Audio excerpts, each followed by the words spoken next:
Hi అండి. నమస్తే అందరికీ. మీరు చూస్తున్నారు జెన్నీ ఛానల్. ఇవి చూసారా దోసలండి. గోధుమ నూకతో అయితే దోసలు వేశానండి. చాలా టేస్ట్‌గా స్పాంజ్ లాగా చాలా బాగా వచ్చాయన్నమాట. టేస్ట్ కూడా చాలా బాగున్నాయి. ఇవైతే ప్రాసెస్ ఎలా అనేదైతే చూసేయండి. మీరు కూడా ట్రై చేయండి నచ్చితే. ముందుగా అయితే నేను ఒక కప్‌లో అయితే గోధుమ నూక తీసుకున్నానండి. అలాగే హాఫ్ కప్ అయితే పెరుగు కూడా తీసుకున్నాను. ఈ 2 మిక్స్ చేసుకుని ఇందులోనే ఒక కప్పు దాకా వాటర్ అయితే పోసుకున్నానండి. పోసుకుని 3 ఒకసారి అయితే మిక్స్ చేసుకుని ఓ 15 మినిట్స్ అయితే నానబెట్టుకున్నానండి. మూత పెట్టి పక్కన పెట్టుకుంటే పిండి అయితే నానిపోతుంది. చూడండి చక్కగా పిండి అయితే నానిందండి. ఇప్పుడు మిక్సీ జార్లో అయితే ఇదంతా వేసేసుకుని ఒకసారి గ్రైండ్ చేసుకుందామండి. మనం దోశలకి ఏ విధంగా అయితే రుబ్బుకుంటామో అలాగే గ్రైండ్ చేసుకోవాలి. చక్కగా మెత్తగా అయితే వస్తుందన్నమాట.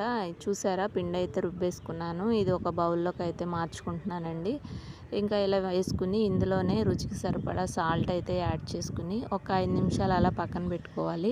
చక్కగా పిండి అయితే నానుతుందండి. పిండి నానిపోయింది. ఇప్పుడైతే దోస ప్యానం పెట్టుకుని ఇంకా వేడైన తర్వాత దోశ అయితే పోస్తున్నాను చూడండి. చక్కగా స్పాంజ్ లాగా అయితే టేస్ట్ చాలా బాగుంటాయండి. ట్రై చేయండి. గోధుమ నూక ఉప్మా తిన్న వాళ్ళు ఇలా చేసి పెడితే చాలా ఇష్టంగా తింటారు. చూసారా చక్కగా దోశ అయితే కాలింది. ఇంకోవైపు టర్న్ చేసుకున్నానండి. చూడండి కలర్ఫుల్గా చక్కగా ఉంది కదా. ఇంతేనండి టేస్టీగా అయితే గోధుమ నూకతో దోశలు అయితే రెడీ అయ్యాయి. ఇందులో కాంబినేషన్గా పల్లీ చట్నీ అయినా బాగుంటుంది. నేనైతే అల్లం చట్నీ చేశానండి. అల్లం చట్నీతో అయితే సర్వ్ చేసుకున్నాం.